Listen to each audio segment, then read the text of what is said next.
अस्सलाम वालेकुम वरहमतुल्लाहि वबरकातुहू। मेरे प्यारे फ्रेंड्स, उम्मीद करता हूँ आप लोग बखैर व आफियत होंगे। कुर्बानी के मसाइल पर ये पार्ट 3 वीडियो हैं। उम्मीद करता हूँ कि आप लोगों ने दोनों पार्ट को देख लिया होगा। ये तीसरा पार्ट है और इसका टाइटल है कि कुर्बानी का जानवर कैसा और उसकी उम्र कितनी होनी चाहिए। तो कैसा बोले तो कुर्बानी का जानवर बेऐब होना चाहिए। हाँ, मगर थोड़ा सा ऐब हो तो चलेगा।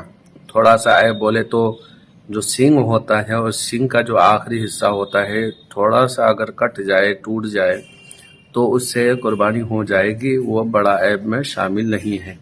अगर बड़ा ऐब है तो कुर्बानी होगी ही नहीं, बल्कि दोबारा कुर्बानी करनी पड़ेगी। कुर्बानी के जानवर की उम्र सुने तो ऊंट 5 साल का हो और गाय 2 साल की हो और बकरी 1 साल की हो।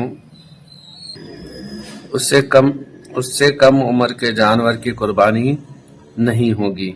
हाँ, बकरी का बच्चा इतना छोटा है, 6 महीने का है कि वो दिखने में 1 साल का लग रहा हो तो उसकी कुर्बानी हो जाएगी, वरना नहीं होगी।